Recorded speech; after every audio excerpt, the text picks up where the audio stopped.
bom que você está aqui entre nós. Você que está também assistindo aí pelas redes sociais, muito bom tê-lo aqui conosco. Seja bem-vindo em nome de Jesus. Essa tarde nós vamos viver momentos especiais aqui nesta igreja, amém?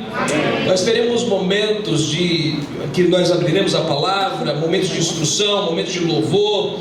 Nós teremos também aqui um sorteio. Daqui a pouquinho, pega aqui meu bem, por favor. Nós vamos sortear aqui para vocês 2 livros: Mente, Caráter e Personalidade. Quem tem esse livro em casa? Volume 1. Quem tem? Você quer? Você vai ganhar. Então daqui a pouquinho nós vamos ter o sorteio também. Nós temos volume 1 e volume 2 aqui conosco. Eu quero te convidar nesse instante mais uma vez para um momento especial de oração. A Bíblia nos incentiva a orar, o Espírito de profecia também nos incentiva a orar. Ellen G. White diz que a oração é a respiração da alma. E todos nós temos as nossas indagações, os nossos problemas, as nossas dificuldades. Tem coisas que só Deus pode resolver. Tem dificuldades que só Ele pode resolver por nós. Tem coisas, por mais habilidosos que sejamos, por mais inteligentes, fortes assim, tem coisas que não dá para resolver com as nossas forças, com nossa inteligência, com as nossas capacidades intelectuais. Só Deus pode resolver por nós. Eu quero te convidar nesse instante a se humilhar diante do Todo-Poderoso. Você que, evidentemente, assim como eu, tem um pedido aí no fundo do seu coração. Tem alguém que tem um pedido para fazer a Deus essa tarde? Levanta a sua mão assim. Eu tenho muitos agradecimentos também para fazer ele, mas tenho pedidos também. Eu quero te convidar nesse instante a se ajoelhar na presença de Deus. Nós vamos falar com Ele. Querido Deus, maravilhoso Pai, Criador dos céus e da terra, nós nos colocamos nesse instante de joelhos diante da Tua presença, Senhor, porque Tu és digno de toda a honra e de toda a glória. Pai querido, nós não viemos neste lugar apenas para ter um encontro com os irmãos. Isso é bom, ver pessoas queridas, pessoas que nós amamos, mas nós viemos a esse lugar para ter um encontro com o Eterno, com o Senhor. Queremos que Teu Espírito Santo toque a nossa mente essa tarde, em nome de Jesus. Pai querido, ficamos de joelhos diante da Tua presença também, porque temos pedidos no fundo do nosso coração. Alguns aqui têm problemas no casamento, outros têm um problema com a educação dos filhos, outros têm problema na vida financeira, no aspecto financeiro. Pai querido, cada um aqui tem os seus problemas, as suas dificuldades, os seus desafios, e nós queremos colocar todos os nossos desafios em Tuas mãos, em nome de Cristo. Pai querido, sabemos que Tu és poderoso para fazer infinitamente mais daquilo que pensamos. Tu és o Deus que abriu o mar vermelho, que fez a terra parar, é o mesmo Deus que está aqui entre nós essa tarde. Portanto, toma os nossos pedidos em Tuas mãos e os resolva conforme a Tua santa e bendita vontade, Pai.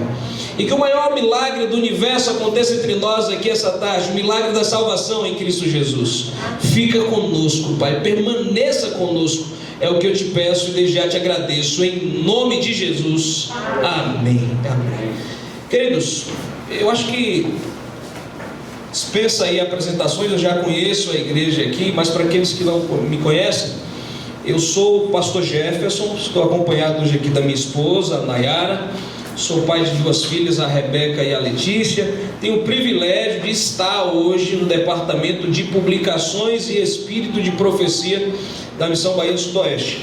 Nós temos aqui conosco essa tarde uma pessoa muito querida, uma pessoa muito especial para mim. Eu conheço há pouco tempo, mas já tenho um carinho muito especial.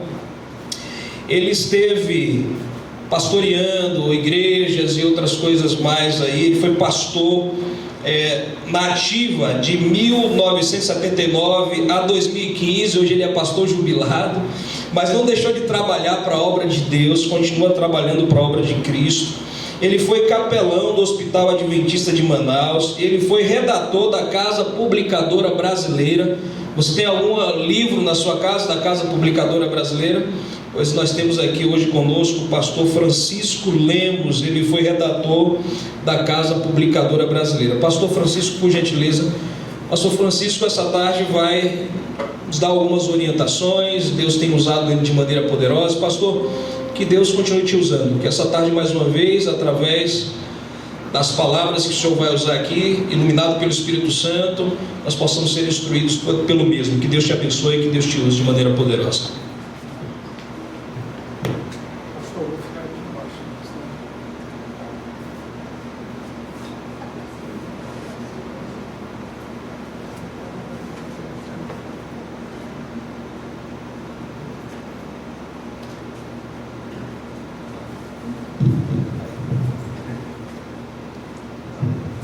Muito obrigado, boa tarde.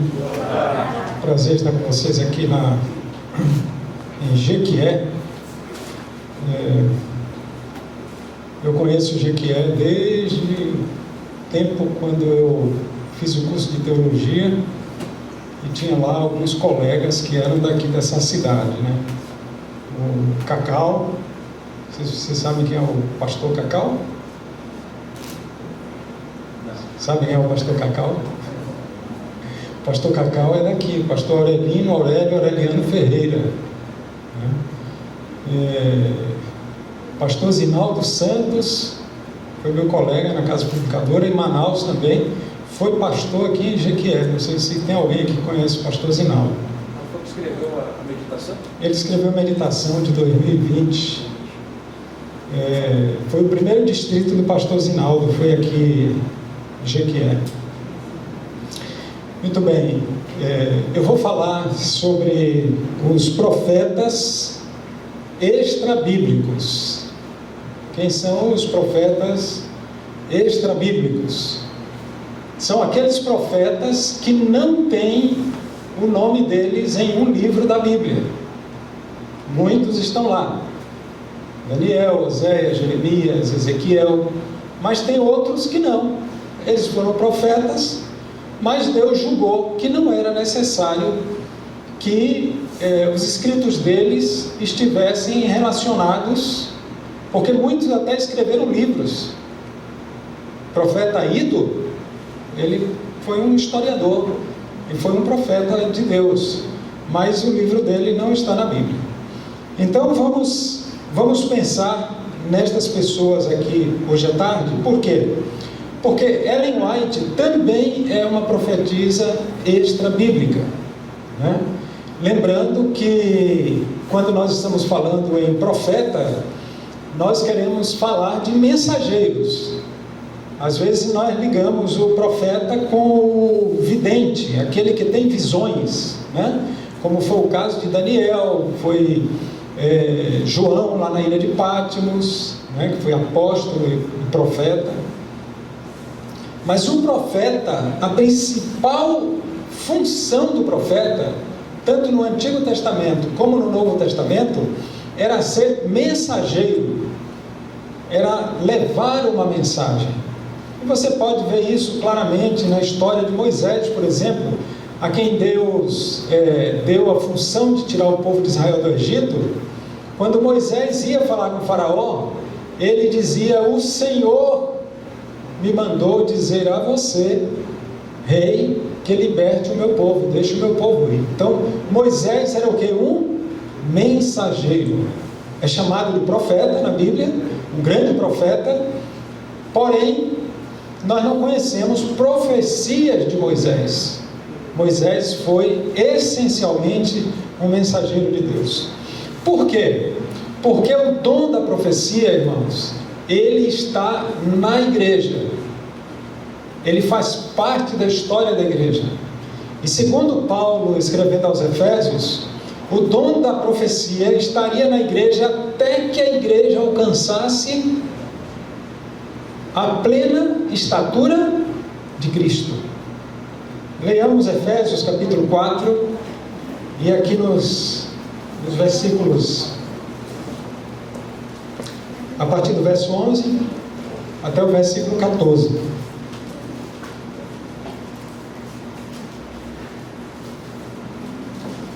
Então, irmãos, diz assim: e ele mesmo concedeu uns para apóstolos, outros para profetas, outros para evangelistas e outros para pastores e mestres, com o objetivo, né, a aperfeiçoar os santos para o desempenho do seu serviço, para a edificação do corpo de Cristo, até que todos cheguemos à unidade da fé e do pleno conhecimento do Filho de Deus, a perfeita varonilidade, à medida da estatura da plenitude de Cristo. Então, ele diz que Deus concedeu deu os dons, né, entre eles evangelistas, pastores, mestres, profetas, até que cheguemos a essa unidade de fé. Com que objetivo, irmãos? Para que cheguemos à unidade da fé e para que não mais, versículo 14, sejamos levados de um lado para o outro por qualquer tipo de vento de doutrina. Então a mensagem dos profetas vem para fortalecer o povo de Deus, o povo remanescente. E esses dons, incluindo o dom da profecia, eles continuarão a operar na igreja até que Jesus Cristo volte. Até que Jesus volte. São necessários os dons, e entre eles o dom da profecia.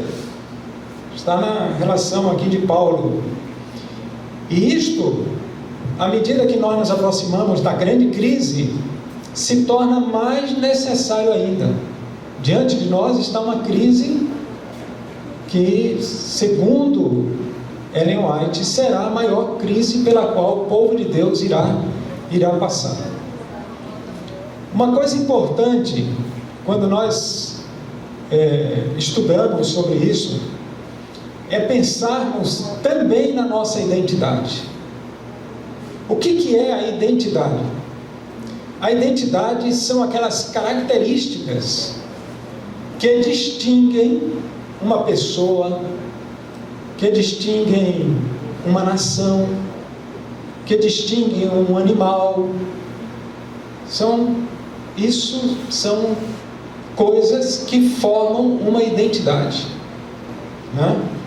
Nós até temos um documento que chama-se Carteira de Identidade. E a carteira de identidade traz o quê? Traz nossa foto, traz a nossa digital. Se você olhar na minha identidade, você pode saber como é o nome de meu pai, o nome de minha mãe, né? Se eu olhar na sua, eu posso saber também. Posso saber o dia que você nasceu, posso saber o local onde você nasceu. Olha quanta coisa, quanta informação está naquela carteirinha sobre a minha pessoa, né? Porque quando você sabe que eu nasci, por exemplo, em Itabuna, você deveria saber de uma coisa. Se eu nasci em Itabuna, eu gosto muito de jaca, viu, pastor Jefferson? O pessoal que nasce em Itabuna, pelo menos na minha época, era chamado de papajaca. Era um apelido pejorativo que a turma de Ilhéus colocava na gente, né? Naquela época nós íamos com as escolas fazer aqueles campeonatos, com a Olimpíada lá em Ilhéus, né? Então eram os papajacas contra os caranguejos, pessoal de Ilhéus, pessoal do mangue, né? Coisa de criança. Mas o fato é o seguinte, que existem coisas em nós que nos identificam, não somente a nós como pessoa, mas também a nossa nação. Essa semana teve um presidente aí de um país vizinho aí que falou que nós viemos da selva, né? Falou, los mexicanos vieram de los indios, de los brasileños de la selva, pero nós outros argentinos vimos de barcos da Europa. E aí ele estava querendo dar uma série de características, né? Estava falando sobre a nossa identidade. Selvagens, vocês brasileiros são selvagens, nós outros somos europeus. Porém, o barco que está afundando não é o nosso, é o deles, né? Eles vieram de barco, o barco está indo ladeira abaixo. Bom, mas barrismo fora, a identidade é muito importante. A igreja adventista, ela tem uma identidade. E na identidade da igreja adventista estão coisas específicas, como a crença na mortalidade da alma do ser humano, né? Você morre, você não vai nem para o céu, nem vai para o inferno, nem vai para o purgatório. Morre, dormiu, acabou, fica esperando o dia da ressurreição, a primeira ou a segunda, mas vai ficar esperando. Nós não acreditamos que a alma está vagando por aí, Nós também acreditamos que temos um sumo sacerdote. Essa é uma doutrina nossa, identidade adventista, né? Somos criticados por isso, mas não interessa, faz parte da minha identidade, é isso que eu sou, né? Sempre gostei muito de ver a atitude de alguns grupos religiosos, como por exemplo as Testemunhas de Jeová. E todo mundo sabe que as Testemunhas de Jeová não fazem transfusão de sangue, não é isso? Agora, ultimamente, eles têm vacilado um pouco, mas sempre se soube que não, porque eles mantinham aquilo em qualquer circunstância, né? Não serve o serviço militar obrigatório, sempre se soube que isso, e você distingue aquele grupo, quer esteja errado ou esteja certo, aqui não é juízo de valor, aqui é determinação. Eu sou isso que eu sou, então eu não posso ficar dizendo que eu sou, né, ali na luz e no escuro não sou, porque daí a minha identidade está em crise.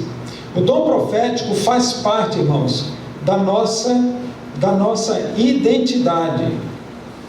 Os profetas extrabíblicos, eles estão aí para nos ajudar a entender a vontade de nosso Deus em relação à maneira como nós lidamos com eles, né? Como nós recebemos as suas mensagens.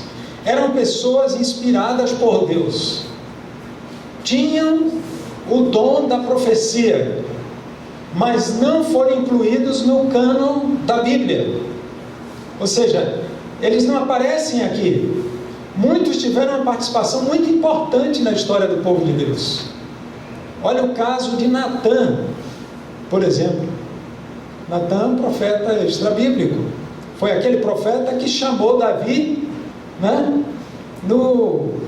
Chamou ele para a realidade, segurou na abertura do rei e sacudiu, né? Gade foi outro profeta extrabíblico. Gade foi aquele profeta mensageiro de Deus a Davi quando ele fez o recenseamento que não era para fazer. Gade, inclusive, é chamado de o vidente de Davi, em 1 Crônicas, capítulo 21, versículo 9. Nem Gade, nem Natã tem livro escrito na Bíblia. Outros, Jaziel, 2 Crônicas, né? A história lá do rei Josafá. Na história do rei Josafá, Jaziel é o mensageiro que surge na congregação para trazer uma mensagem ao rei. Débora, Uda, Eliseu, Elias, que era um profeta mais poderoso do que Elias, né? Fazia fogo descer do céu, mas não tem livro escrito na Bíblia do profeta Elias, nem se sabe que ele escreveu. Ele apenas foi o que? Um mensageiro que Deus usou numa hora que a igreja estava necessitada, o povo dele estava necessitado de um homem como Elias. Miriam. No Novo Testamento você tem quem? João Batista, grande, né? Como João Batista disse Jesus que não havia nenhum, né? Como João Batista, maior do que ele, grande profeta, mas também não deixou nada escrito. Acho que dó, minha Bíblia caiu. Não deixou nada escrito. Ágabo, Ana, as filhas de Filipe, todas essas pessoas, e tem muitas outras aqui na Bíblia, que são profetas extrabíblicos. E eu gostaria de meditar rapidamente com vocês sobre um desses profetas. É uma história quase semelhante à história de Josafá, mas tem coisas especiais, que é a profetisa Uda. A profetisa Uda, ela foi uma mensageira de Deus, que viveu na época do profeta Jeremias. por exemplo, né? Uda estava ali, Oséias também, eram profetas do tempo de Uda. Então a história que nós vamos relatar está no capítulo 34 de 2 Crônicas. É a história de um rei de Israel chamado Josias.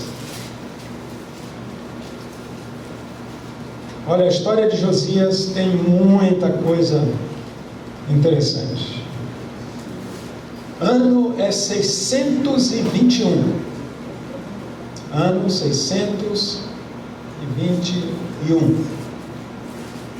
Ele é contemporâneo Ele viveu quase para ver Jerusalém cair sob a mão de Nabucodonosor.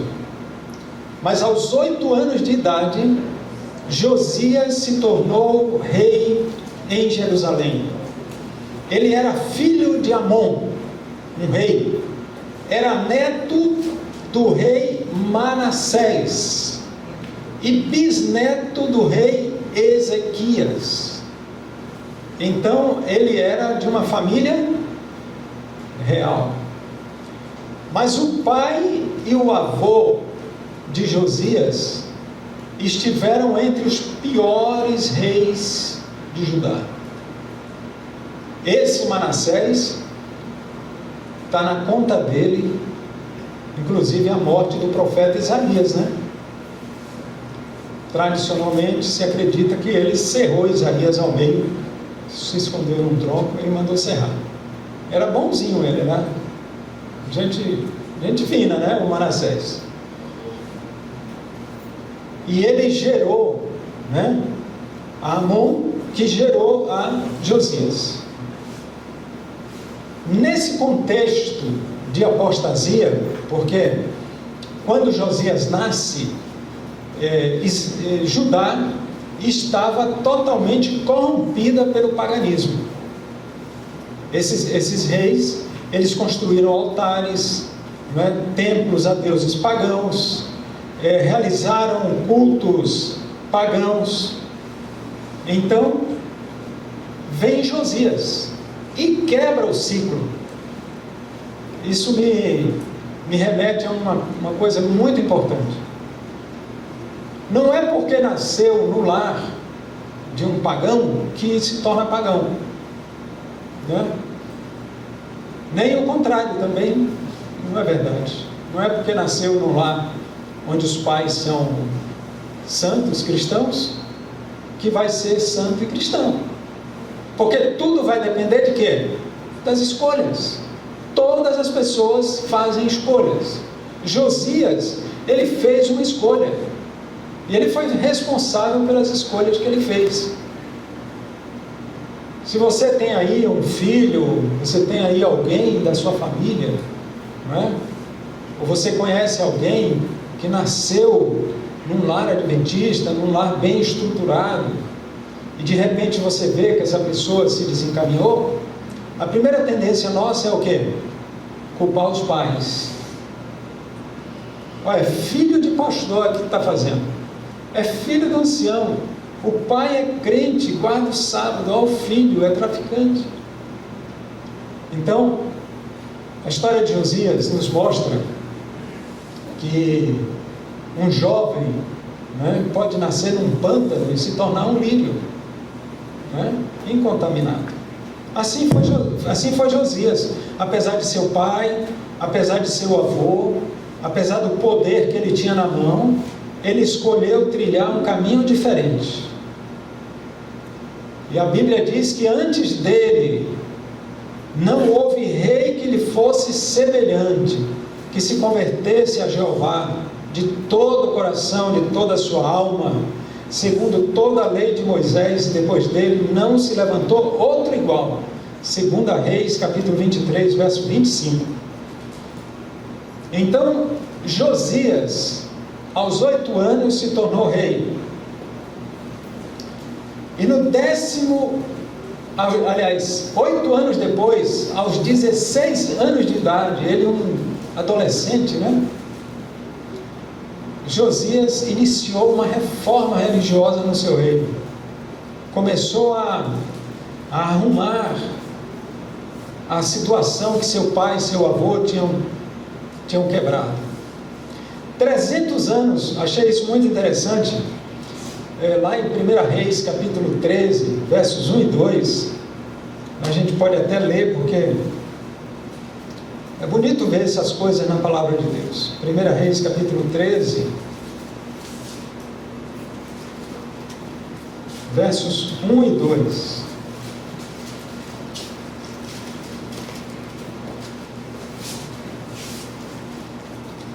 Olha, diz que por ordem do Senhor veio de Judá a Betel um homem de Deus. Ninguém sabe quem foi esse homem de Deus. Um profeta, um mensageiro. E Jeroboão estava junto ao altar para queimar incenso a Deus pagão.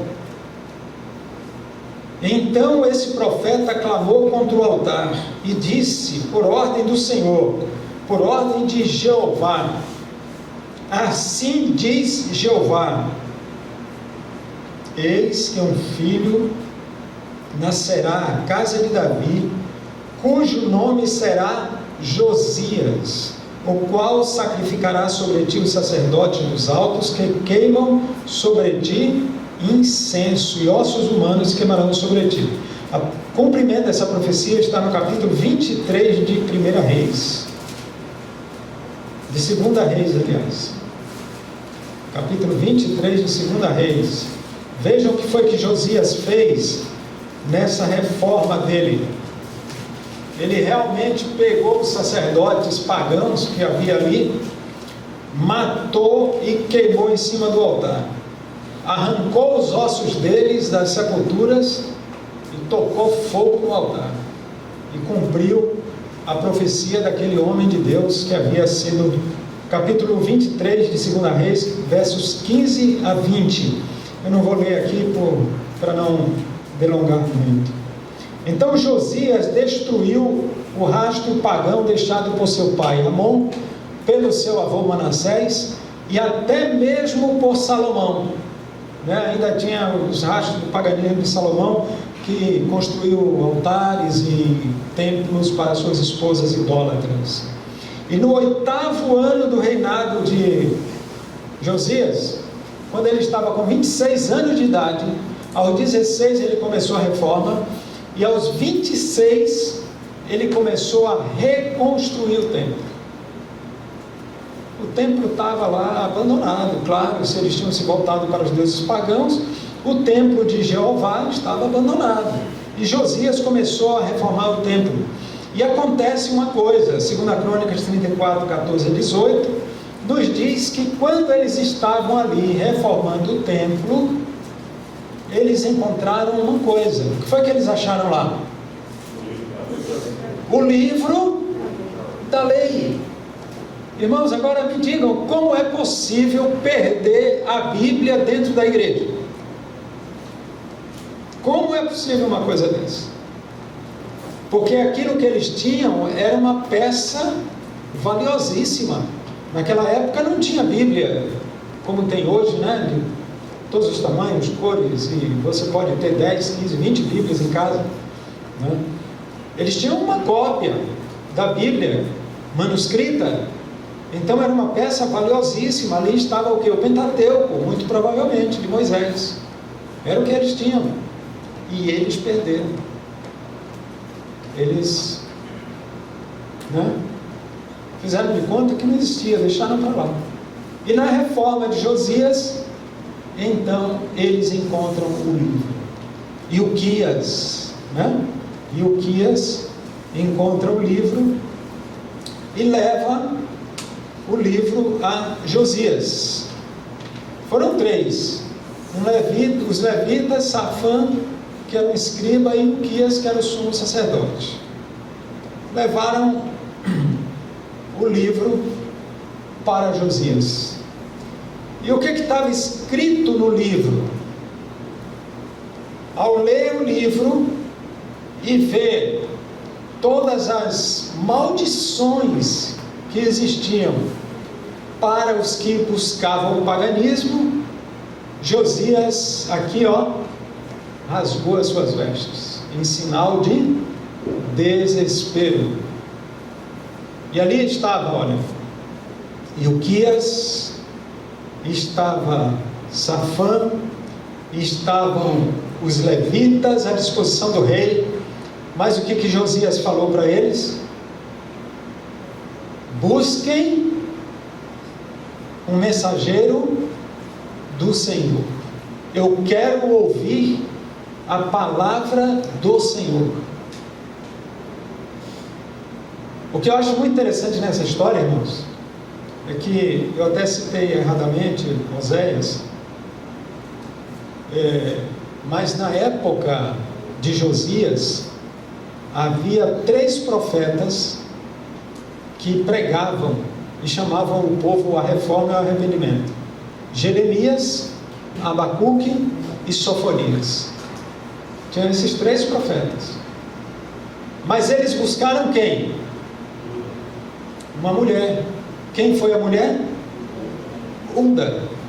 2 Crônicas, capítulo 34, verso 22, diz que Ilquias e os enviados pelo rei foram ter com a profetisa Hulda, mulher de Salum, o guarda-roupa, filho de Tocate, filho de Arás, e lhe falaram a esse respeito. Ela habitava na cidade baixa, em Jerusalém. E quando eles buscaram Hulda disse para eles o seguinte, verso 23, assim diz Jeová, o Deus de Israel. Olha, irmãos, quando vocês encontram na sua Bíblia Senhor escrito em letras grandes, Senhor em letras maiúsculas, está escrito aí Jeová. Esse é o nome do Senhor. Ele é nosso Senhor, mas Ele é mais do que o Senhor. Ele é Jeová. Esse é o nome de Deus. Não tomarás o nome do Senhor teu Deus em vão. Então aqui está dizendo assim: assim diz Jeová, o Deus de Israel. Ele é Deus e é Senhor também. Eis que eu trarei males.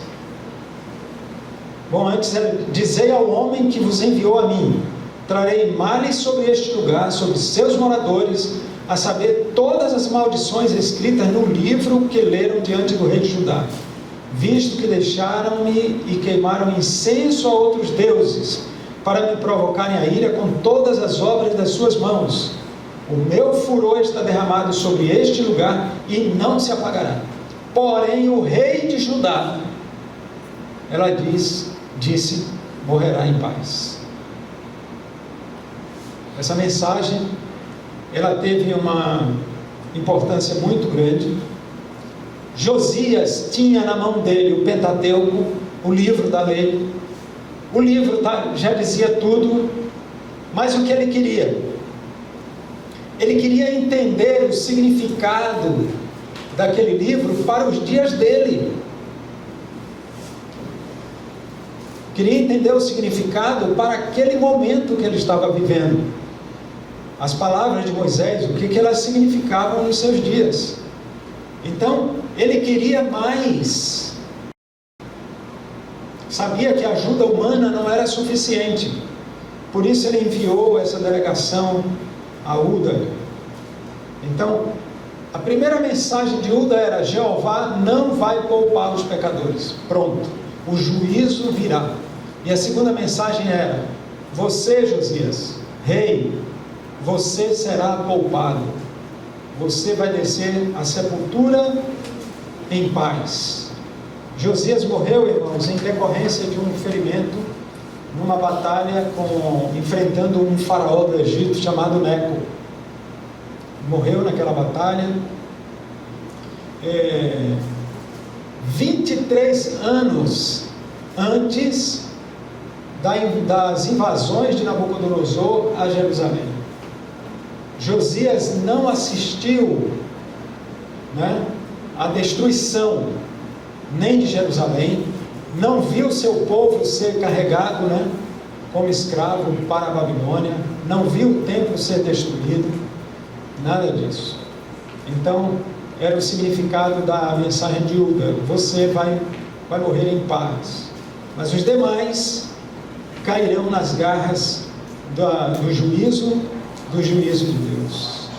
Irmãos, quando Josias ouviu essa mensagem, ele mandou arrasar tudo que sobrava de altares de deuses pagãos, foram destruídos em Jerusalém. A reforma foi tão ampla que ele entrou no reino de Israel. Ele foi até Samaria, destruindo tudo, queimando os altares, destruindo os deuses pagãos. É aí que ele vai queimando sacerdotes, matando os sacerdotes pagãos, queimando os ossos deles sobre os altares. E após a morte de Josias, ele morreu aos 39 anos de idade, seus filhos assumiram o reino. Mas vocês acham que eles seguiram o caminho do pai? Olha aí as escolhas novamente. Voltaram todos para o paganismo. Um tio de Josias também assumiu o reino, voltou para o paganismo. Esses ignoraram, a reforma de Josias. E capítulo 36 de 2 Crônicas, aqui, versos 15 e 16,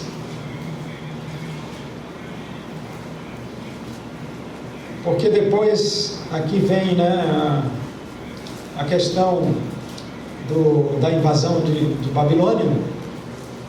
Então diz assim: por que motivo Deus cumpriu a palavra através da profetisa Uda, a palavra de Uda? Por quê? Irmãos, o Senhor, capítulo 36, versos 15 e 16. O Senhor, Jeová, Deus de seus pais, começando de madrugada, falou com vocês por intermédio dos seus mensageiros, porque se compadecera do seu povo e da sua própria morada. Eles, porém, zombavam dos mensageiros, desprezavam as palavras de Deus, e faziam pouco caso dos seus profetas, até que subiu a ira do Senhor contra o seu povo, e não houve o quê? Mais remédio. Algumas pessoas dizem assim: eu só aceito o que está na Bíblia. Então cabe uma pergunta: será que o profeta bíblico, aquele que tem um livro na Bíblia, ele tem maior inspiração do que os profetas que não escreveram livro nenhum na Bíblia? É isso que significa? Ou será que o grau de inspiração é do mesmo Espírito? É o mesmo Espírito que inspirou Uda, que inspirou Natã, que inspirou Elias? É o mesmo Espírito que inspirou Jeremias, que inspirou Isaías? Claro que é. Se fosse assim, aliás, se não fosse assim, então Josias teria que ser levado para quem? Quem era o profeta que ia atender Josias? Se eu só acredito no que está na Bíblia. Jeremias, grande profeta. Então Deus teria conduzido Safã e Ilquias a Jeremias, ou a Abacuque, ou a Sofonias. Mas não, foi lá com aquela mulher que não deixou nada escrito. Ela só tinha uma mensagem. Ela era uma profetisa de Deus, que Deus usou como a sua mensageira naquele momento especial. Então Josias, o rei Josias, reconheceu a mesma fonte de inspiração, tanto de Moisés no Pentateuco, que ele estava ali com o Pentateuco de Moisés, que estava falando aquilo que Uda falou, só que Uda contextualizou a mensagem, entendeu? Pegou a mensagem, colocou no contexto daquele momento, inclusive trazendo uma mensagem especial para ele, para Josias, um testemunho. Então Josias aceitou a palavra de Uda como de uma profetisa. O Espírito Santo inspirou muitos profetas a falarem e escreverem. e só preservou aquilo que Deus julgou que era suficiente e necessário para que nós pudéssemos entender o plano da redenção. Vocês imaginam se tudo que esses profetas extrabíblicos, todas as mensagens deles estivessem escritas, quantos livros teríamos nós que ter na mão? Então Deus fez uma seleção. Deus fez a seleção daquilo que seria necessário para nós. 1 Crônicas, capítulo 29, verso 29. Eu não sei quanto tempo mais eu tenho, pastor. Quanto tempo? O pastor está me dando carta branca. Olha, 1 Crônicas, rapidinho, alguns versos. Ah, tá, muito obrigado. Obrigado. Uma boa lembrança, boa. Tinha um professor de oratória que falava o seguinte: na hora que você sentir sede, está na hora de parar o sermão. É só para lubrificar aqui a garganta. Então, 1 Crônicas 29 diz o seguinte: os atos do rei Davi, tanto os primeiros como os últimos, que estão escritos nas crônicas, registrados por Samuel, o vidente. A de Samuel nós temos, né? 1 e 2 Samuel. Nas crônicas do profeta Natã, nas crônicas de Gade, o vidente. Então veja, Gade e Natã também escreveram.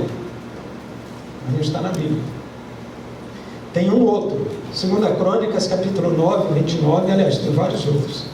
2 Crônicas, capítulo 9, 29.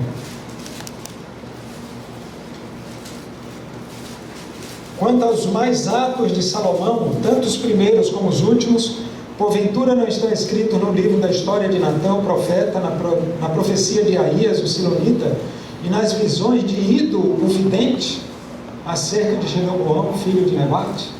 Então vejam quantos outros profetas vão se acumulando aqui. E eu só estou falando de alguns, né? Não todos, não.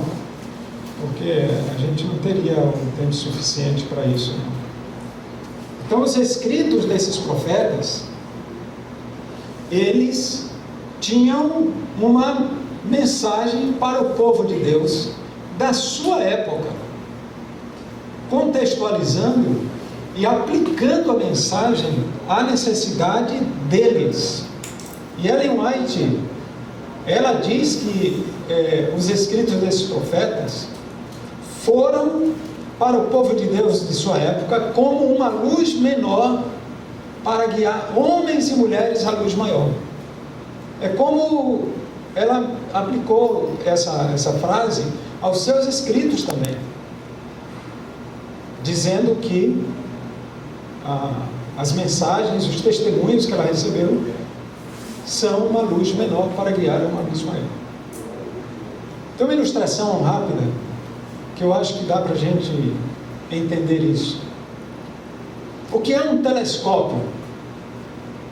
Um telescópio é um tubo com espelhos, não é um cano. Dá para fazer um telescópio até com um cano de 300 milímetros, de 200 milímetros, de PVC. Basta que se ponha os espelhos apropriados, né? Então, o telescópio, quando ele é devidamente montado e quando ele é devidamente ajustado ao olho do observador, porque as lentes têm que ser ajustadas, e quando ele é apontado para o ângulo certo no céu, os pontos de luz que nós vemos lá na abóbada celeste se transformam em grandes conglomerados de estrelas, de constelações, de planetas reluzentes. Quando a gente olha com o olho nu, é apenas um ponto de luz. Mas quando você põe o binóculo ali, ele vai mostrar a primeira grandeza de todas essas coisas lá no céu. assim é também, ou são assim também, os testemunhos. Mas muita gente não entende como é que é isso. Muitas pessoas acham que os testemunhos foram escritos para dar pancada em alguém. Então tem gente que usa para atacar o outro, né? Outros chegam ao ponto de usar no lugar da Bíblia. Mas Ellen White disse: meus escritos não são para ser colocados à frente da palavra de Deus. A nossa regra de fé e prática é a Bíblia. Única é a Bíblia. Mas isso não diz que eu deva desprezar a mensagem do Espírito de profecia. Porque Deus tirou seu povo do Egito por meio de um profeta. Por meio de um profeta o introduziu em Canaã. E por meio da palavra da profecia, Deus vai nos tirar daqui também. Então, os escritos de Ellen White não são o firmamento. O firmamento é a palavra de Deus. Mas eles direcionam os nossos olhos, comunicando-nos entendimento e o poder de penetrar nas glórias dos mistérios da palavra do Senhor. Isso é o espírito de profecia. Essa é a mensagem de Deus. Então, é inteligente nós nos apropriarmos disso, investigarmos isto, né? Fazer como os bereanos. Deixa eu ver se é assim mesmo. Então o desafio está posto. Leia o livro Caminho a Cristo, leia o livro Desejar de Todas as Nações, e me diga se você vai sair um cristão melhor ou pior depois de ler esses livros com meditação. E veja se esse livro não leva você aos pés de Cristo. Leia o livro Grande Conflito. Basta ler 2, 3 páginas por dia, irmão. Você terá lido o livro no final do ano, você terá lido mais de um grande conflito, né? E me diga se você, ao ler o Grande Conflito, você não vai ter a sua fé reavivada. Então, essas mensagens, elas nos foram dadas, esses testemunhos que na época de Ellen White foram escritos para pessoas que estavam ali perto dela, né? Muitos pastores, membros de igreja, foram advertidos pelos testemunhos de Ellen White. E esses testemunhos, de uma maneira geral, generalizada, eles podem se aplicar à minha vida ou à vida de alguém. Quando eu leio isso, eu sou tocado, Deus me fala ao coração. Eu não estou querendo dizer para colocar os livros de Ellen White na frente da Bíblia, não. Mas eu estou dizendo que nós não deveríamos nunca, sob pena de termos uma fé manca, desprezar a mensageira do Senhor, desprezar as mensagens que Deus deixou para nós. E quantas coisas, irmãos! Olhem, quando nós vemos, por exemplo, na área de saúde, o que Ellen White escreveu, existem testemunhos de cientistas grandes, renomados, a respeito desse assunto. E eles dizem: essa mulher era médica, essa mulher era uma cientista. Não, essa mulher era uma menina que não conseguiu terminar o seu curso de estudos normal. Mas o que ela tinha de especial era o Espírito Santo de Deus. Quem não lê se obriga a crer naquilo que os outros dizem. Tá? Quem não lê se obriga a crer naquilo que os outros dizem. Então o desafio está posto. Tome um livro do Espírito de Profecia, A Ciência do Bom Viver, Caminho a Cristo, Grande Conflito, Desejar de Todas as Nações, Patriarcas e Profetas, Profetas e Reis, Educação. Que tesouro maravilhoso nós temos à nossa disposição em nossas mãos. Que Deus nos abençoe. Amém.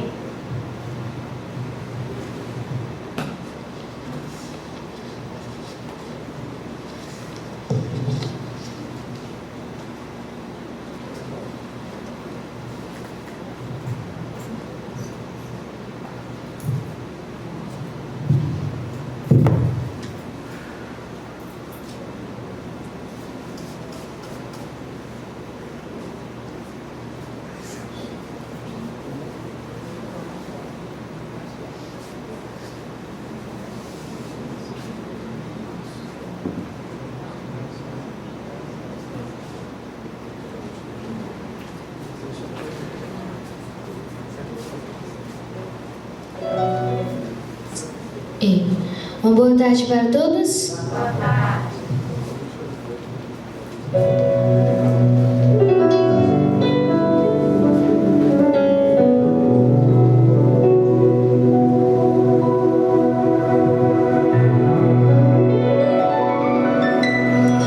Um raio de luz então se viu sobre o rosto de Jesus, e a multidão se espantou.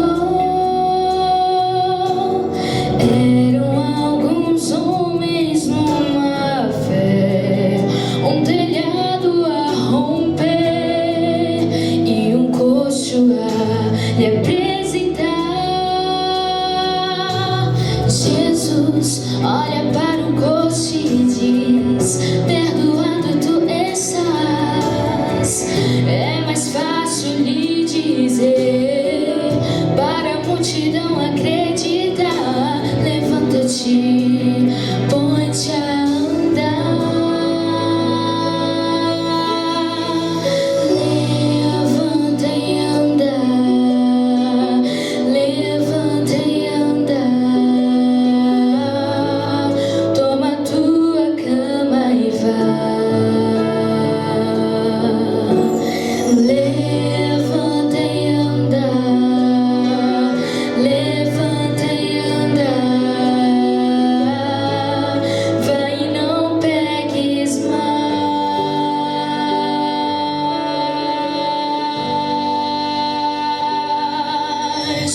Um raio de luz então se viu sobre o rosto de Jesus,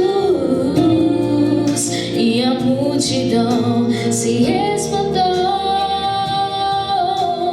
Eram alguns homens numa fé, um telhado a romper e um coxo a lhe apresentar.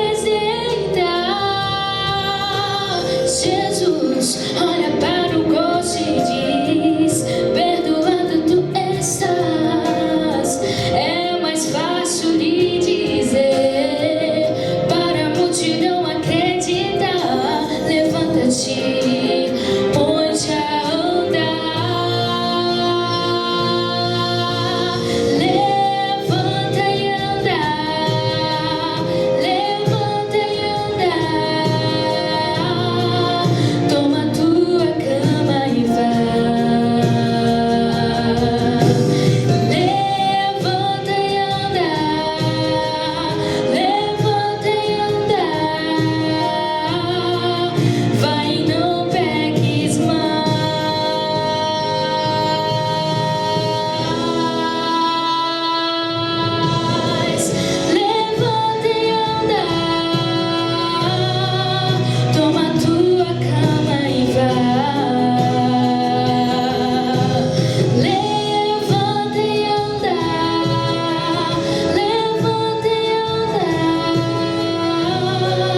Eu me chamo Ellen Goldwhite.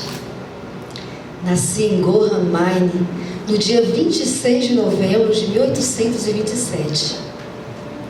Passei a maior parte da minha infância e juventude em Portland. Em 1846, casei-me com Tiago White e fomos morar nas proximidades da Nova Inglaterra. Sou cofundadora da Igreja Adventista do Sétimo Dia, conferencista, escritora, conselheira e a quem me foi concedido o dom do espírito de profecia. Sou considerada a autora mais traduzida na história norte-americana. Dediquei uma vida inteira ao serviço de Deus e dos homens e posso dizer que cumpri com a missão que me foi concedida. Deus concedeu-me aproximadamente 2.000 visões e sonhos. E dentre estes sonhos, destaca-se um que me impressionou profundamente. Foi em agosto de 1868. Eu me encontrava em Battle Creek, Michigan, e tive o seguinte sonho. Sonhei com uma grande multidão. Parte daquela assembleia apresentou-se para viajar. Tínhamos carroças abarrotadas. Caminhando nós, a estrada parecia subir. De um lado havia um profundo precipício e do outro uma muralha alta, lisa e branca. À medida que caminhávamos, a estrada se tornava cada vez mais estreita e íngreme. Resolvemos então desatrelar os animais para com parte da bagagem e prosseguir a viagem a cavalo. Fazendo isso, a bagagem que estava sobre os animais apertava-nos de encontro à parede e compelia-nos ao precipício. Receávamos cair e ser despedaçados nas rochas. Então, retiramos a bagagem de sobre os animais e estas tombaram no precipício. Prosseguimos então a viagem a cavalo. Neste instante, parecia que uma mão invisível tomava as rédeas e conduzia-nos pelo caminho estreito e difícil. Continuamos a caminhada e cada vez mais a estrada se tornava estreita e íngreme. Resolvemos então deixar os animais e prosseguir a viagem a pé, em fileira, um seguindo as pegadas do outro. Neste instante, desceram da alvíssima muralha cordas, e estas foram agarradas por nós. E exclamamos: temos apoio de cima! E outros atrás diziam: sim, temos apoio de cima. Prosseguimos a viagem, e cada vez que caminhávamos, a estrada se tornava cada vez mais estreita. Resolvemos então tirar os calçados e prosseguimos a viagem com as meias. Andamos um pouco mais e logo percebemos que não seria mais seguro irmos com as meias, e sim descalços. Prosseguimos então a viagem em fileira, descalços, um seguindo as pegadas do outro.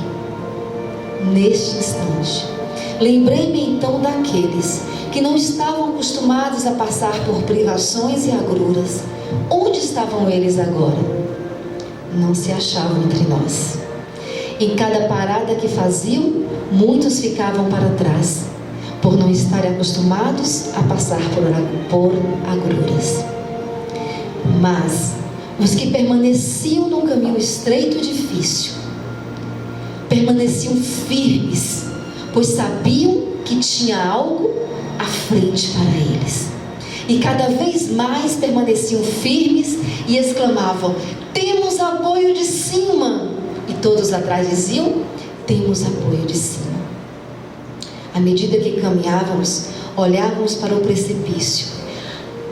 Quando mais ouvíamos gritos de folgança, orgia, gritarias, aquilo era mais um motivo para permanecermos firmes no caminho estreito e difícil. Andamos e logo percebi que a grande parede branca estava manchada de sangue. Aquilo condoeu-me profundamente e logo então entendi que aqueles que passaram antes de nós venceram. e que se estes venceram, por certo, nós também seríamos vencedores. Aquilo era mais um motivo para permanecermos firmes. Chegamos então, finalmente, a um grande despenhadeiro, onde terminava o caminho estreito. Não tínhamos mais em que descansar os nossos pés. Dependíamos inteiramente da corda, que crescia de acordo com o nosso tamanho. Então exclamamos: em que estará presa esta corda? Em que estará presa essa corda? Meu marido estava do meu lado, e gotas de suor brotavam do seu rosto. As veias do seu pescoço e têmporas estavam tão alteradas, e eu podia ouvir gritos de gemidos agonizantes. O suor também brotava do meu rosto, e eu sentia uma angústia tal, como nunca havia experimentado antes. Fracassássemos ali, e todos os nossos esforços teriam sido em vão. Diante de nós, do outro lado do precipício, havia um belo campo de relva verde, de aproximadamente 15 centímetros de altura. Mas a indagação era: ser-nos-ia possível alcançar aquele lugar? Então pairou sobre todos uma angústia e começamos a perguntar: em que estará presa esta corda? Em que estará presa esta corda? Foi quando alguém atrás disse: Deus segura a corda. Não devemos temer. Trouxe-nos aqui em segurança e há de nos guiar até o fim. O meu marido estava do meu lado e deu um salto por sobre o abismo e alcançou o belo campo além. Eu pulei logo em seguida, e quando adentrei aquele lugar, senti um indizível senso de glória. E então eu ouvi hinos cantando em triunfo ao nosso Deus. Ali eu era feliz, eternamente feliz. Despertei-me do sono, e quando acordei percebi que todos os meus nervos e músculos estavam trêmulos, devido à angústia que passei no sonho. Este sonho não necessita de comentário algum. Produziu-me uma impressão tal que ficará vívida em minha mente enquanto eu viver. Porém eu vos digo: permanecei-vos firmes no caminho estreito e difícil, pois é Ele que vos conduzirá ao belo campo além. Amém. Amém.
dar para vocês agora algumas informações, mas assim, práticas em relação aos escritos de Ellen G. White. Primeiro eu quero fazer com vocês aqui uma diferenciação que é importante que todos nós possamos entender, que é em relação aos escritos compilados e aos livros originais. Então nós temos de Ellen G. White livros originais, como por exemplo O Desejado de Todas as Nações. Que outro livro? O Grande Conflito. Que não é esse aqui, é uma outra história que eu vou conversar com vocês. Profetas e Reis é um livro original.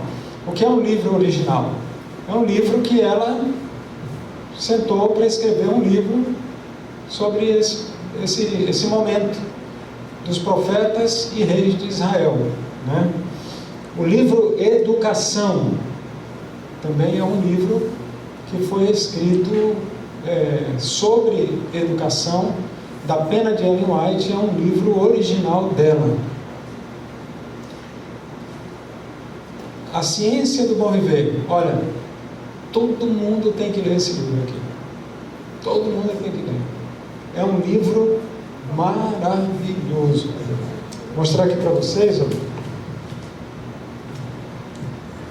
Esse ano eu resolvi reler o livro Ciência do Bom Viver e marcar as coisas que eu fui achando assim, puxa, que coisa interessante tem aqui. Aqui eu não posso contar quantas coisas, né? Parece que tudo é muito maravilhoso, mas eu marquei muita coisa aqui.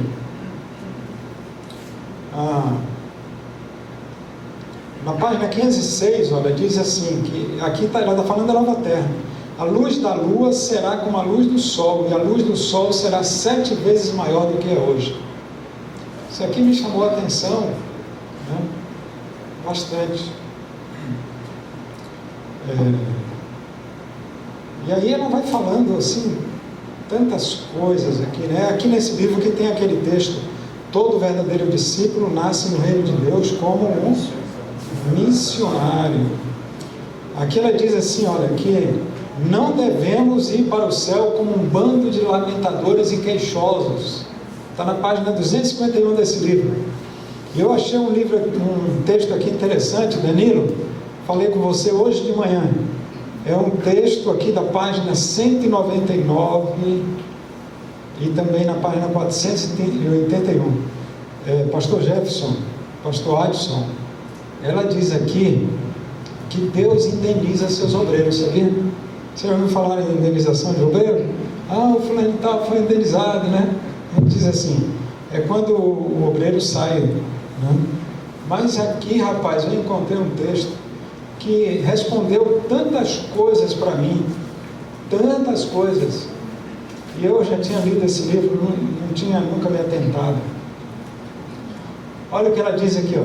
Os filhos de Deus devem enfrentar provas e dificuldades, mas devem aceitar sua sorte com um espírito animado, lembrando-se de que por tudo que o mundo lhes negligencia dar, o próprio Deus os indenizará com os melhores favores. Deus indeniza os seus obreiros. Eu entendo muito sobre isso aqui, posso fazer uma tese sobre esse negócio aqui em relação à minha vida, porque eu posso ver como Deus me indenizou,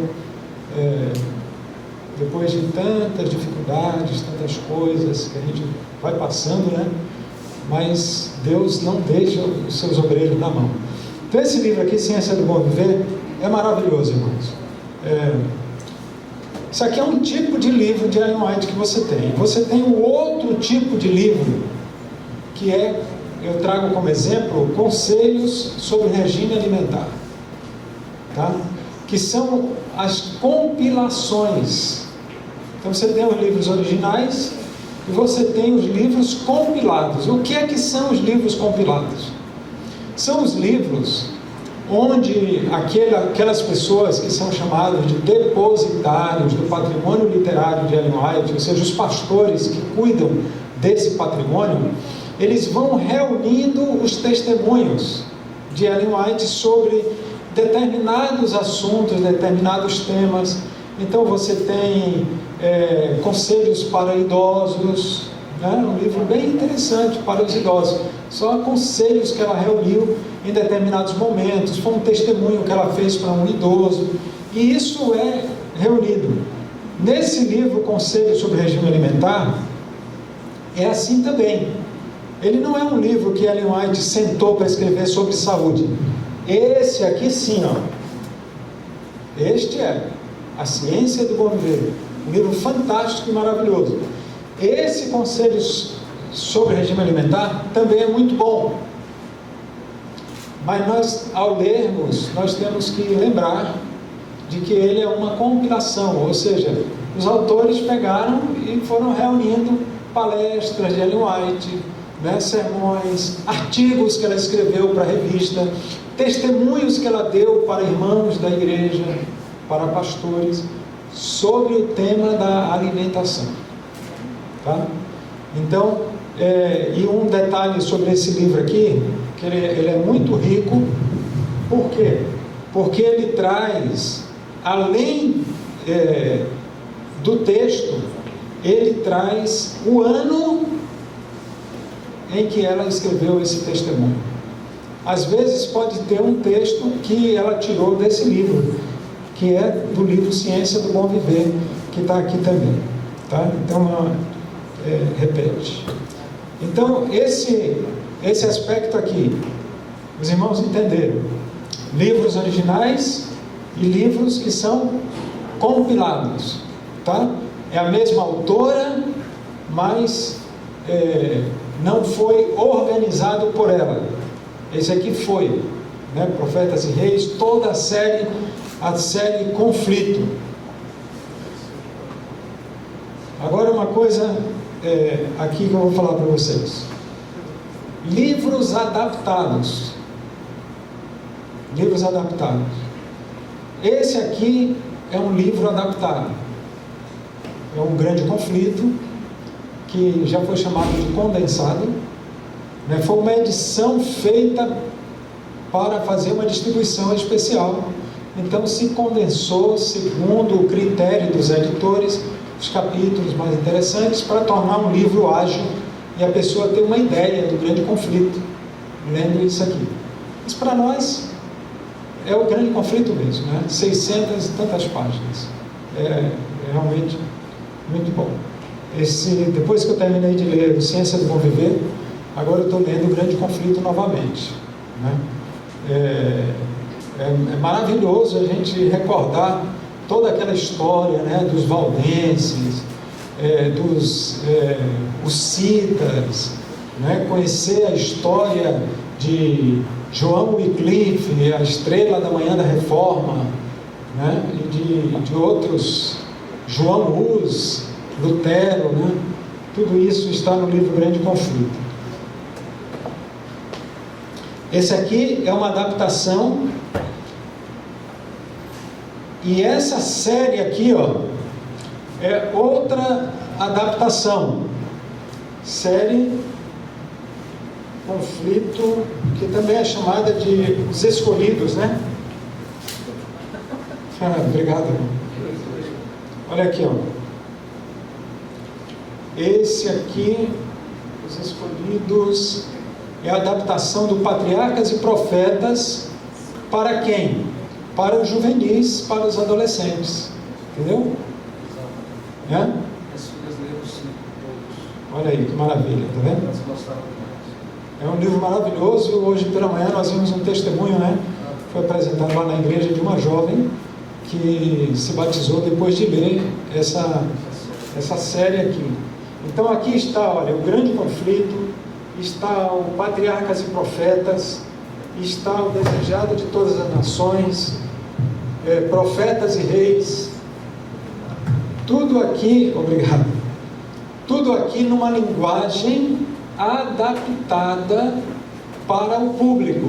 É fiel ao sentido, mas ele pode reduzir a quantidade de texto, e a linguagem é totalmente modificada para atender esse público. Agora eu vou falar de uma outra coisa. A Casa Publicadora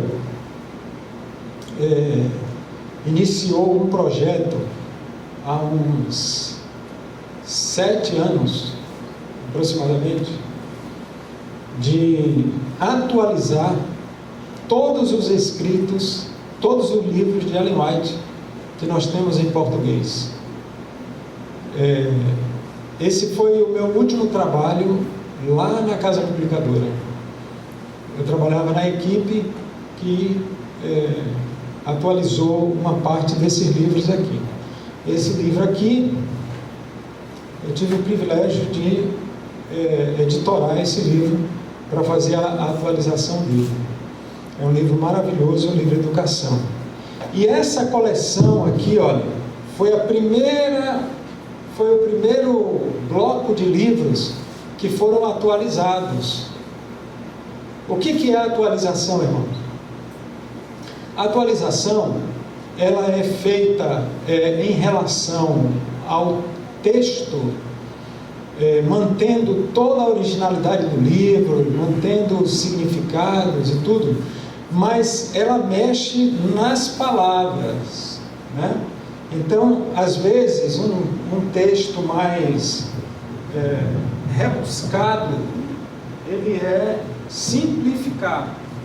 Porque, veja bem, esses livros do Espírito de Profecia, a maioria deles, né? Não é o caso desse aqui, ó, Ministério Pastoral. Esse livro aqui, ele foi traduzido recentemente, né? Um livro para pastores, Conselhos aos Pastores Adventistas, né? Esse livro aqui, ele foi devidamente atualizado e foi traduzido recentemente. Mas a maioria desses livros foram traduzidos entre os anos de 1950 e 1970. De 1950 para 2000, são 50 anos. Para 2020, são 70 anos. Então, veja, a língua, o idioma, ele é vivo. Ele é vivo. Há 50 anos se escrevia farmácia com PH. Né? Agora, se você no vestibular escrever farmácia com PH, você leva chumbo. Né? Não dá certo. Né? Então, mas isso era assim e era bacana, né? Então, o que é que se faz? Veja bem, eu vou dar aqui alguns exemplos para vocês que eu selecionei aqui no livro História da Redenção, que é um livro também magnífico, que é um livro original também de Ellen White e que foi atualizado. Por exemplo, aqui, ó, eu vou ler o texto como era e vou ler o texto como ficou, tá? Antes estava escrito assim, sobre a matança das crianças lá por Herodes. Sabia que um libertador estava aliás, isso aqui é Moisés, né? Lá no Egito. Sabia que um libertador estava para aparecer entre os hebreus, para resgatá-los da opressão. Imaginava que, se pudesse levar o rei, Satanás, né? Ele está falando de Satanás, se pudesse levar o faraó a destruir os meninos, aliás, a destruir as crianças masculinas, então Satanás pensou que se pudesse levar o faraó a destruir os meninos, que ele alcançaria o seu objetivo de destruir, de matar o libertador, que seria Moisés, né? Então antes estava assim, para destruir as crianças masculinas. E como é que ficou? Para destruir os meninos recém-nascidos. como é que é melhor? As crianças masculinas ou os meninos recém-nascidos? Claro que é os meninos recém-nascidos, né? Então essa foi uma mudança que foi entre muitas, né, aqui nesse livro. Deixa eu pegar uma outra aqui. Aqui está falando sobre Satanás, depois que ele caiu, né? E Ellen White teve uma visão em que ela viu Lúcifer. Então ela diz assim: antes, sua constituição era ampla, mas a carne lhe pendia frouxamente nas mãos e no rosto. Está falando sobre a constituição física de Lúcifer, né? Então assim, ficou dessa forma: era corpulento, né? Mas a pele nas mãos e no rosto estava flácida e caída. Olha que linguagem legal que ficou, né? Antes sua constituição era ampla. O que significa isso aqui, né? Sua constituição era ampla. Mas a carne lhe pendia frouxamente nas mãos e no rosto. Certamente em inglês está flesh, né? A carne. E a pessoa que traduziu literalmente, né? Porque o tradutor muitas vezes ele tem que interpretar, porque senão não dá certo. Não é a carne lhe pendia frouxamente das mãos e no rosto, mas é o que? A pele, né? É a pele. E ficou o texto assim: era corpulento, mas a pele nas mãos e no rosto estava flácida e caída. A linguagem rebuscada também, né? Isso aqui foi tirado da segunda pessoa e colocado na terceira pessoa. Alguns equívocos de tradução também são corrigidos. Então assim, existe uma equipe que é formada por pastores, editores, jornalistas e um tradutor, né, alguém que é especializado em traduzir do inglês para o português. Então a gente faz uma leitura, que nem aqui o livro Educação. Vou falar com vocês sobre o processo, como é que acontece. Livro Educação. Eu li todo esse livro, né? Eu li esse livro todo, assim como o livro Desejado de Todas as Nações também. Foi o último trabalho que eu fiz, foi o Desejado. Eu li o livro inteiro e eu fui anotando as coisas que surpreendiam a mim. Que eu julguei, isso aqui não está correto, aqui pode ter um equívoco de tradução, aqui essa linguagem não está de acordo com a reforma ortográfica, né? Essa linguagem está muito rebuscada, não dá a entender. E essa leitura a gente vai fazendo com o que nós temos em português e a edição original em inglês. Para isso a gente usa o dicionário que Ellen White usava. Hoje ele está na rede, né? Ele está na internet, então qualquer pessoa pode ter acesso. A gente usa a Bíblia que Ellen White usava, que também está na internet, né? Você pode ir lá revisitar o texto. E aí vai se fazendo toda essa comparação. Aí eu li, fiz todas as minhas observações. E daí eu encaminho isso para o tradutor, a pessoa que é especializada na equipe para fazer tradução de inglês para português. Essa pessoa vai pegar o texto em inglês também e vai fazer a leitura comparativa dele. Vai fazer a leitura comparativa dele, vai anotar as observações que o primeiro editor fez, se ele concorda ou se ele não concorda, anota.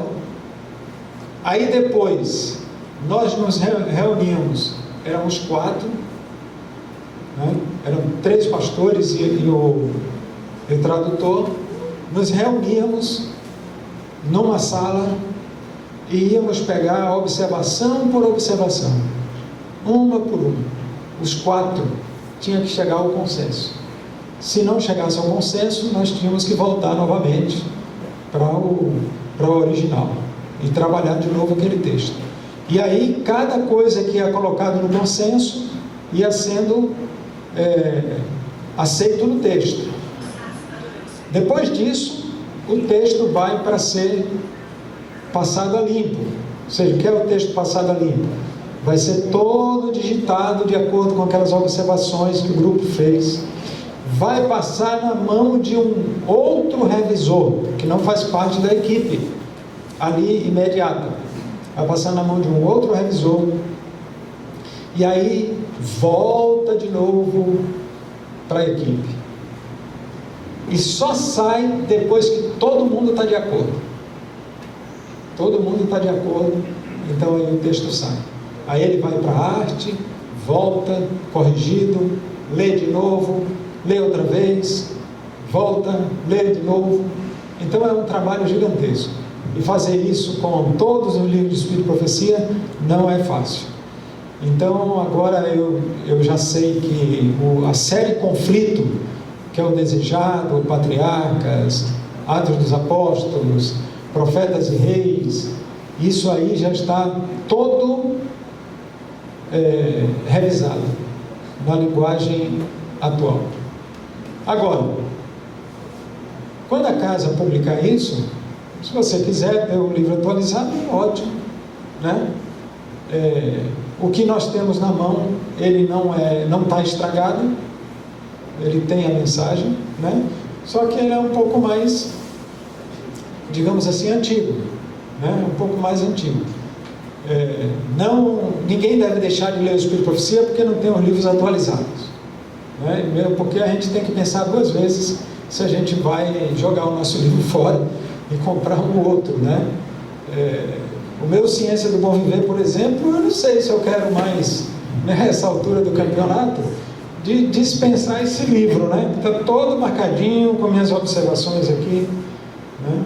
E as coisas que me inspiraram durante vários dias em que eu estive lendo esse livro, na minha meditação pessoal.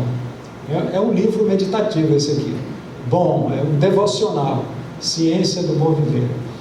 Bom, então, este é um trabalho que está sendo realizado pela nossa editora, com o maior carinho, com o maior apreço, porque se trata, irmãos, da mensageira do Senhor. E nós queremos ter sempre o melhor. Muito bem. Então, essa parte aqui é o que eu queria dizer para vocês. Tem mais algumas coisas, mas são mais técnicas de lá. Eu acho que não. Isso aqui é o importante saber, né? Agora, quando você for comprar um livro de Espírito e Profecia, você pode perfeitamente perguntar: vem cá, ok, vem cá, esse livro já está atualizado? Entendeu? Esse livro está atualizado ou não? Quem tem essa série aqui, ó, Mensagem de Esperança, quem tem essa série, ela está toda atualizada, tá? Está toda atualizada. Inclusive eu peguei os meus que eu tinha, por exemplo, Orientação da Criança e outros mais, eu dei e fiquei com esse aqui, porque já está atualizado, né? Educação também está atualizado, e aí você pode fazer isso. Está atualizado já, né? É até bom, porque a casa vai o pessoal já está sabendo. Quantos livros originais foram escritos por ele hoje? Olha, eu vou lhe dizer aqui: Desejado a todas as nações, Patriarcas e Profetas, Profetas e Reis, os originais. Grande Conflito, Atos dos Apóstolos, Parábola de Jesus, Educação, Caminho a Cristo, História da Redenção, Maior Discurso de Cristo, A Ciência do Bom Viver. Esse aqui dá quantos livros? 1, 2, 3, 4, 5, 6, 7, 8, 9, 10, 11 livros. Olha, para um autor é muito livro, né? 11 livros, ainda mais que a série Conflito é uma série volumosa, né? O Grande Conflito tem quase 600 páginas. Desejado a todas as nações, idem, né? Agora, os livros compilados, aí sim, aí você tem um número. São 150 em inglês, pastor? É um número. Os compilados parecem 90 em português, 150 em inglês. É muita coisa mesmo. 150? Se eu não me engano, 150 em inglês, né? Na língua. 90 em português.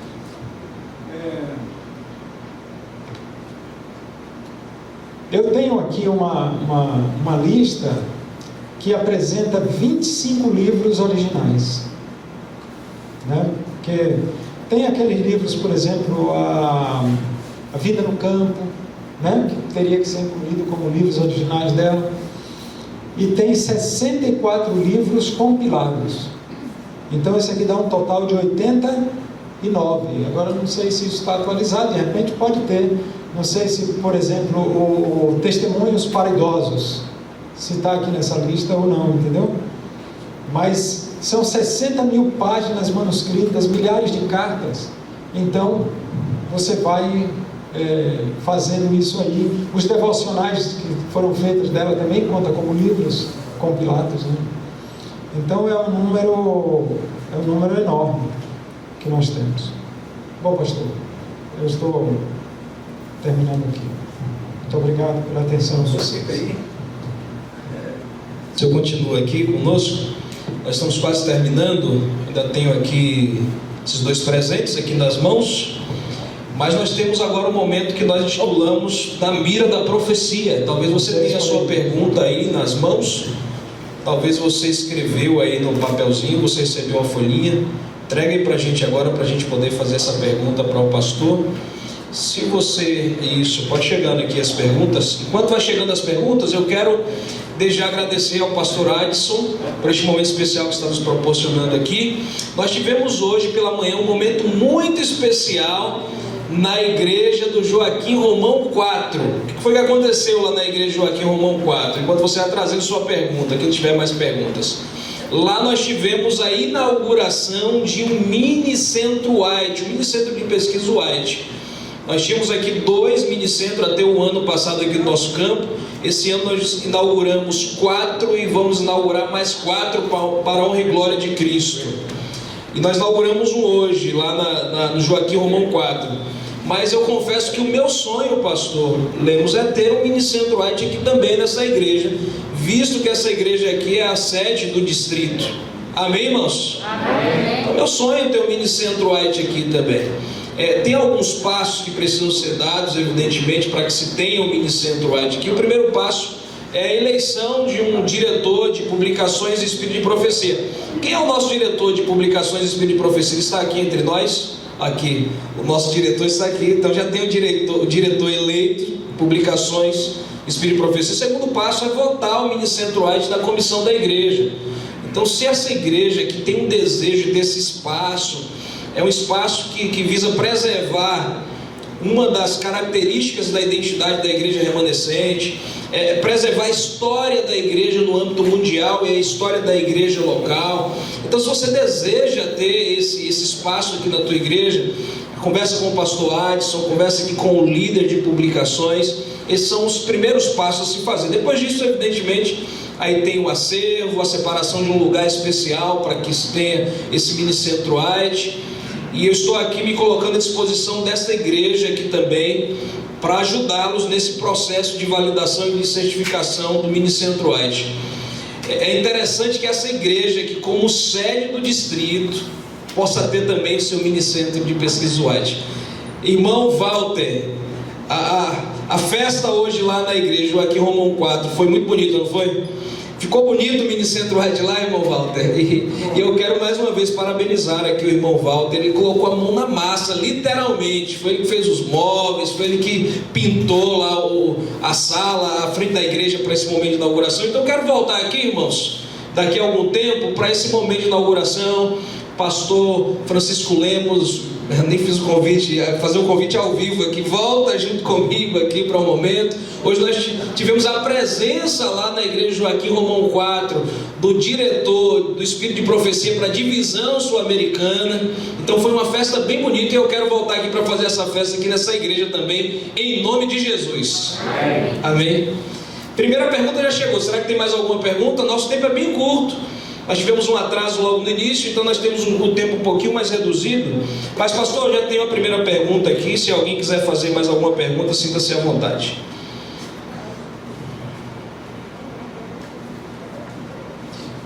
Não sei se eu estou entendendo aqui toda a pergunta. Por que as outras igrejas não falam sobre... entendi agora. Porque as outras igrejas não falam sobre Ellen White, né? Porque as outras igrejas não adventistas, entendo eu, não falam sobre Ellen White. Mas, Fernando, tudo bem, Fernando? Como é que você está? Firme e forte? Aqui, tudo bem? Como é que você está? Vamos lá. Bom, naturalmente, irmãos, o espírito de profecia é uma característica da igreja remanescente, né? Apocalipse 12:17 diz que a igreja remanescente, lá do Apocalipse, ela tem duas características principais. Ela guarda os mandamentos de Deus e tem o testemunho de Jesus. E Apocalipse 19:10 diz que o testemunho de Jesus é o espírito de profecia. Então, naturalmente, Ellen White, ela é mensageira de Deus para o povo remanescente. E a maioria das demais igrejas consideram que isso não é verdade, entendeu?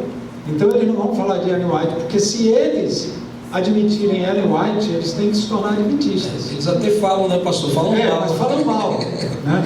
Mas se eles forem aceitar Ellen White, eles vão ter que se tornar adventistas do sétimo dia. Então, para mim, esse é o motivo básico. Que pergunta muito interessante, viu? Muito interessante. É possível que nos dias de hoje Deus levante profetas como fez na época de Ellen White? E se sim, é possível que seja fora da igreja adventista, fora do povo de Deus, como foi no caso de Balaão, salvo engano? Bom, aqui tem 3 perguntas, né, em uma só. Bom, Ellen White, alguém fez essa pergunta para Ellen White, né? A resposta dela foi: o Senhor não me revelou isso. Essa foi a resposta dele. Sobre se depois dela se viria um outro profeta. Eu não sei hoje, eu não posso dizer para vocês porque eu não tenho essa informação, mas há alguns anos aí atrás, talvez uns 10 anos, havia pelo menos 15 pessoas dentro da igreja adventista reclamando para si o dom da profecia, né? Tinha uma francesa chamada Janine Sutron, né? E ela dizia que ela tinha o dom da profecia, e ela fazia lá umas mensagens e falava umas coisas assim estranhas, como por exemplo que as pessoas não deviam vestir roupa preta, que as pessoas não deveriam comer pepino pequeno. Tinha umas coisas assim que o que a igreja faz? Quando, por exemplo, se aqui na igreja de Jequié surgir alguém dizendo eu tenho o dom de profecia,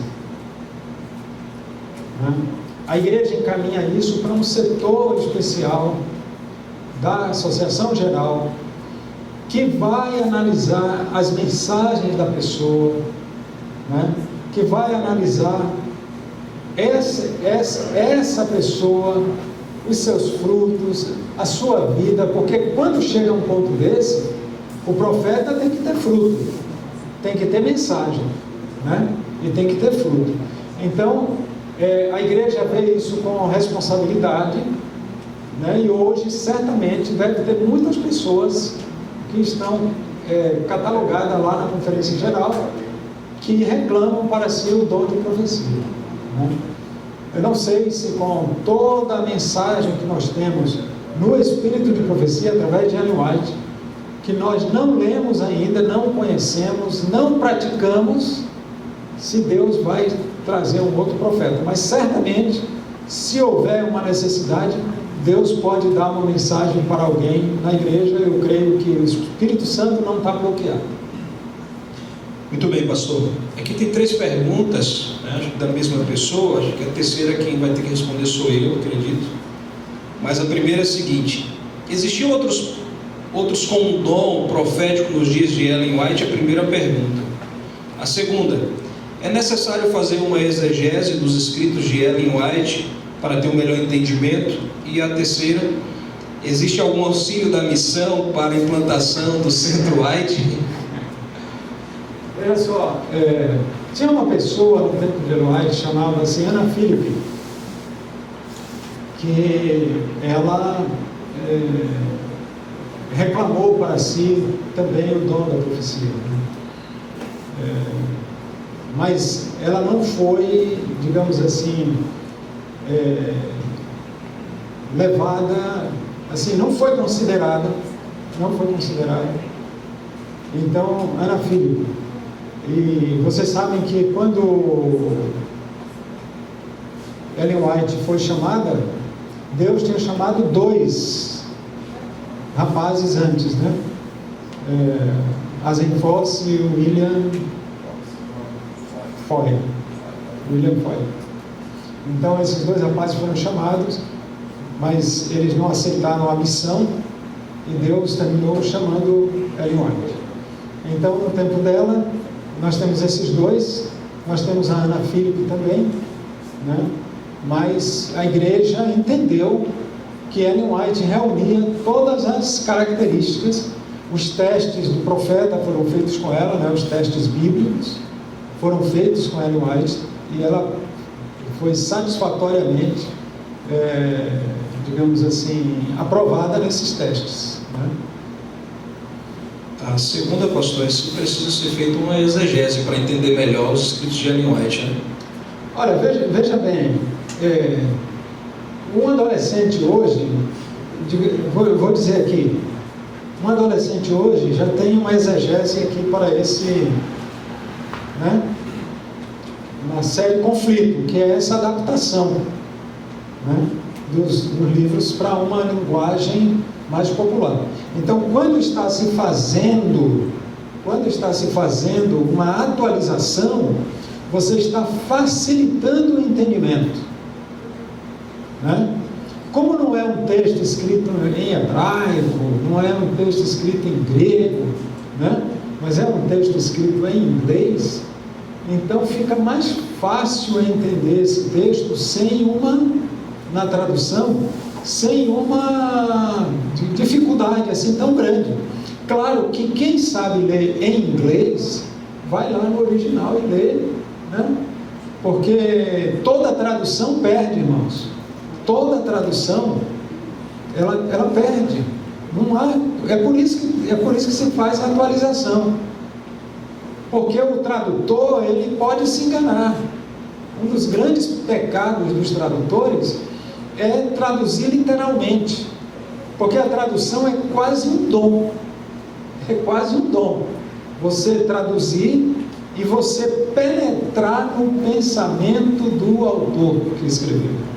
É por isso que a Bíblia, né, se faz exegese com a Bíblia, porque foi escrita em línguas e idiomas praticamente mortos, né?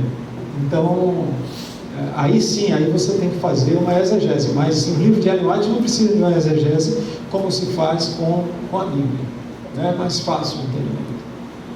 Bom, existe algum auxílio da missão para a implantação do Centro White? Sim, os primeiros 4 mini-Centro White que nós abrimos esse ano, nós demos algum tipo de auxílio. Para o mini-Centro White de Joaquim Romão 4, nós doamos toda a coleção do Espírito de Profecia para o mini-Centro White, mas nós temos nossas limitações, evidentemente, e a gente não consegue mais esse ano ajudar com a coleção como nós ajudamos lá a Igreja Joaquim Romão 4.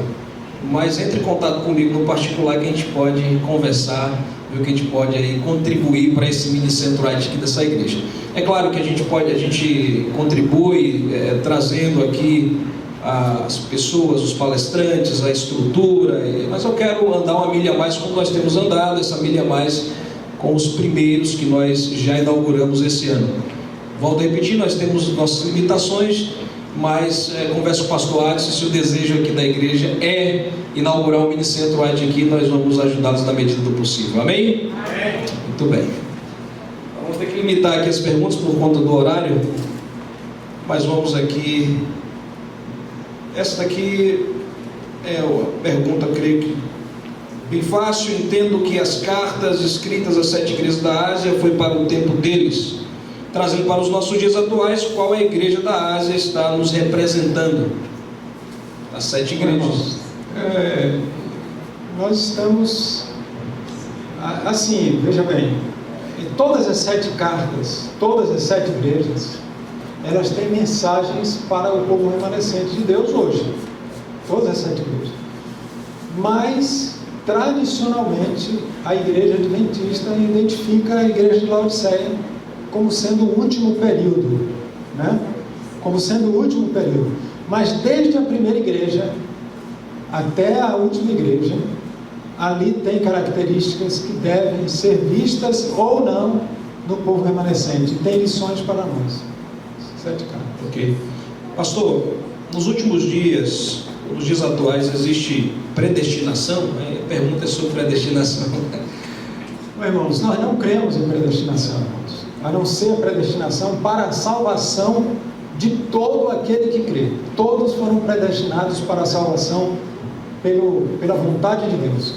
Porém, essa predestinação, ela não interfere no livre-arbítrio das pessoas. Não existe predestinação para alguém ser bandido ou para alguém ser um anjo, né? As escolhas, inclusive eu falei aqui sobre Josias, né? Que estava talvez assim predestinado a ser um rei pagão, por ter um pai pagão, um avô pagão, né? Ele poderia estar predestinado a isso, mas ele teve um rumo totalmente diferente. Então nós não cremos em destino, né? A não ser no fato de que Deus nos predestinou a todos para a salvação em Cristo Jesus. E isso não interfere no livre-arbítrio. Cada um tem que fazer a sua escolha. Se assim for, não haveria justiça em Deus. Se não fosse assim, não haveria justiça no amor de Deus, né? Exatamente. Isso aqui, pastor, é só para reiterar aquela resposta que o senhor já deu a outra pergunta, porque aqui ele está perguntando o seguinte: como entender o Joel capítulo 2, quando fala sobre as visões, nossos jovens, velhos e crianças, enfim, teremos outro profeta, ou temos a possibilidade de ter outro profeta nos nossos dias, ou profetiza, à luz do capítulo 2 do Joel? Veja bem, o Espírito Santo não está bloqueado, não está fechado, e nem a igreja adventista como instituição, ela está fechada ao dom da profecia. Não está. Como eu disse, se surgir alguém, a igreja vai ver se esse alguém realmente é um profeta, um mensageiro de Deus. Nós não temos condição de arbitrar isso. Isso é um arbítrio da igreja, da instituição. Agora, Deus pode chegar aqui e falar através de alguém? Pode sim, né? O Espírito Santo pode inspirar alguém a trazer uma mensagem para a igreja, pode iluminar a mente para o entendimento. Então, a igreja não fecha a porta para essa possibilidade. Agora, dizer com certeza isso, eu não posso. A gente não pode afirmar, nem dizer o contrário. Amém, pastor Lemos, que Deus continue te abençoando. A saudação jovem aí para o pastor Lemos. Louvado seja Deus. Obrigado, pastor, pela contribuição. Amigos, vamos fazer o seguinte: eu tenho 2 manuais, 2 livros aqui em minhas mãos, Mente, Caráter e Personalidade, volume 1 e volume 2. Meu diretor, por gentileza, de Publicações Espírito e Profecia, Eu não vou fazer o sorteio, eu vou fazer o seguinte, eu vou dar um de presente para o diretor da igreja. E eu quero dar um de presente para a primeira pessoa que chegou aqui na igreja hoje. Quem foi o primeiro a chegar aqui? Foi de vermelho lá no fundo. Qual o nome dele? Henrique, por favor, Henrique. Henrique chegou primeiro aqui, ajudou a gente a montar o grid, ajudou a gente aqui com tudo. Henrique vai receber também de presente aqui. Você escolhe volume 1, volume 2. E aí vocês vão trocando figurinha. Quando terminar o volume 1, passa o volume. Vou tirar uma foto ali, ó.